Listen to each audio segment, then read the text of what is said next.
Bonjour, moi c'est Idriss, je suis développeur full stack et dans cette vidéo, je vais vous montrer comment sélectionner des éléments en JavaScript. Alors pour ça, j'ai préparé une page HTML avec des éléments qu'on va aller sélectionner.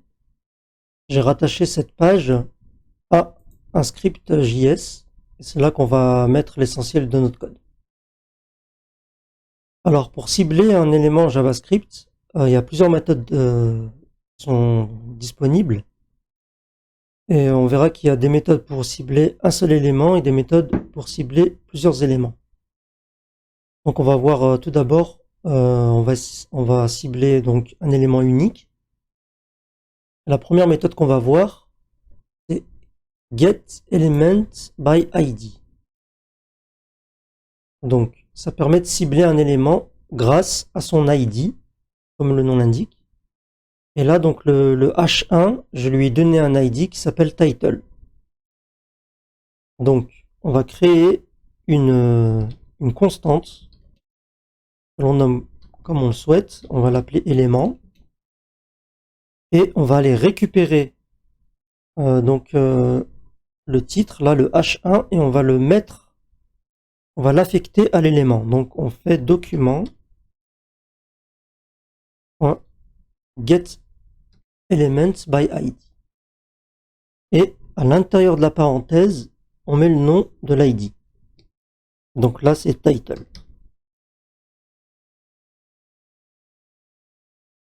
Pour s'assurer qu'on a bien ciblé l'élément, on fait un console log. Et là, on voit que dans la console, on a bien l'élément en question. Et là, quand on a l'élément en question, ben on peut faire beaucoup de choses en JavaScript. Donc on peut agir sur le style, on peut même supprimer l'élément, on peut lui rajouter du texte. Il y a énormément de possibilités. Donc nous, on va juste, pour l'exemple, on va juste agir sur la couleur. Donc on fait element style color et on lui donne la couleur de green. Et là on voit que l'élément est devenu vert. Donc ça c'est une méthode. On va en voir une deuxième. On va voir une méthode qui s'appelle query selector. Donc query selector. Alors query selector, ça permet de cibler un élément, mais de plusieurs façons en fait. Grâce à son ID, grâce au nom de la classe et grâce au nom du tag. Donc là par exemple, on peut toujours cibler avec l'ID. Il faudra juste rajouter le dièse. Donc c'est comme les sélecteurs dans les pages de style. Ça sélectionne de la même manière. Donc là, on a sélectionné title. On rafraîchit, on voit qu'il a toujours sélectionné le H1. Je vais changer la couleur pour être sûr. Voilà, on a bien sélectionné l'élément. Donc ça, c'est la deuxième méthode. On va voir que query selector, ça peut sélectionner par exemple avec le tag. On va sélectionner le H2.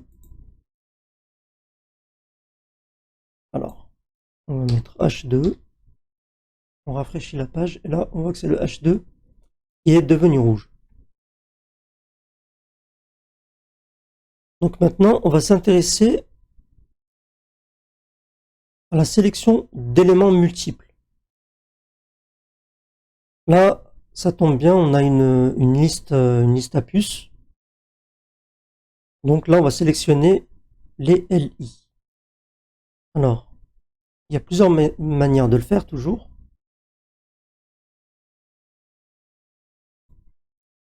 Alors, pour ça, on va utiliser document getElementsByTagName. Donc, ça permet de sélectionner avec le tag. Donc là, get. Alors, c'est celui-là. Donc, getElementsByTagName. Et Nous, les listes à puces, c'est LI. Là, on voit, là, c'est ce qu'on veut, hein. On veut récupérer ça. Alors, là, par contre, comme on sélectionne plusieurs éléments, ce que ça va nous donner, en fait, c'est soit une node list, ou soit une collection HTML.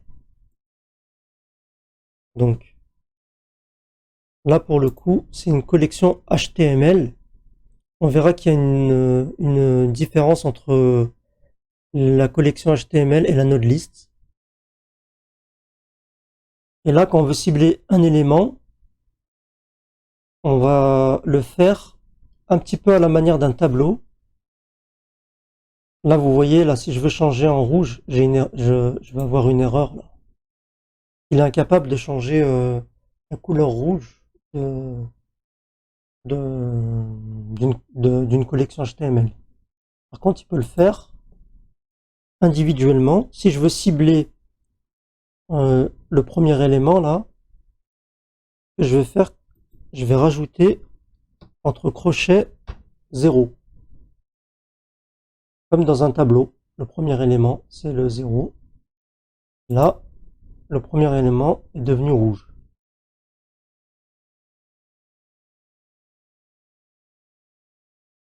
Il y a une autre méthode qui permet de cibler plusieurs éléments.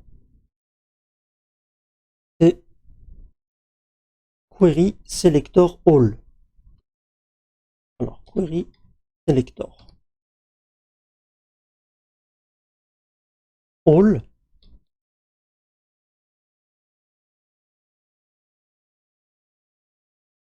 Et là, dans le console log, on voit que c'est une node list. Alors, on va voir juste après qu'il y a une différence entre les deux. Mais pour le ciblage et pour, pour l'affichage de la couleur, ça marche exactement pareil. Alors là, comme on a une node list, on va vouloir itérer dans les éléments et appliquer un... Par exemple, là, on va changer la couleur de chaque élément. Pour ça, on peut utiliser la méthode for each. Donc, on va faire comme ça. Element. Donc, for each. Et donc, on va utiliser une fonction fléchée.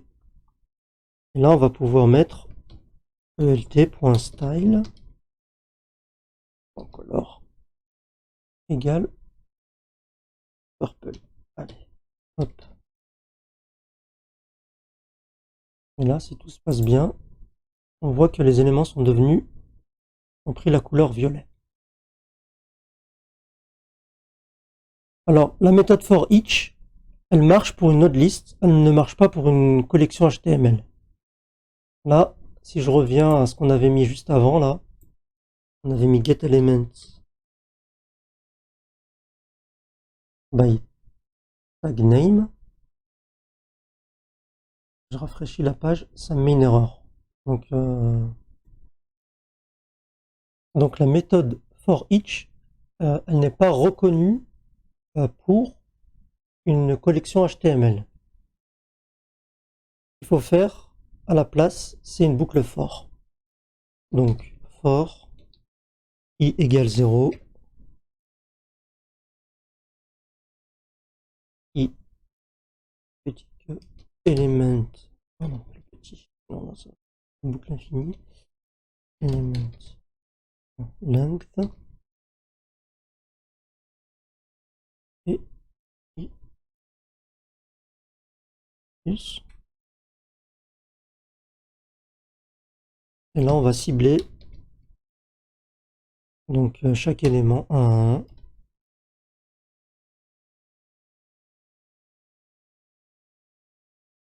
Alors, style color égale blue.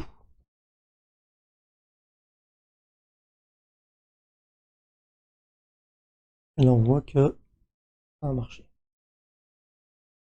Alors, il y a une autre méthode pour récupérer les éléments qu'on n'a pas vu qui s'appelle getElements by class name. Alors on va mettre, on va le supprimer.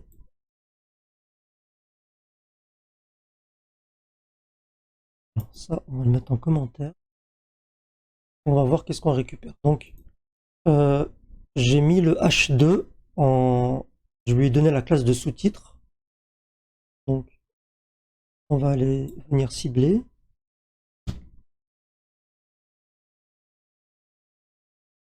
Alors, c'est get element by class name.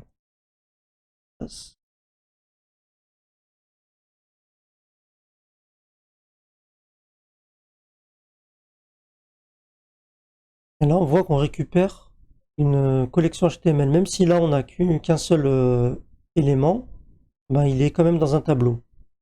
Et pour le cibler, donc, ça va être... On va cibler l'élément 0. On va cibler l'élément 0 ben, de la collection HTML. Là, on voit qu'il devient rouge. Voilà, c'était tout pour cette vidéo. Merci de votre attention et à la prochaine vidéo. Au revoir.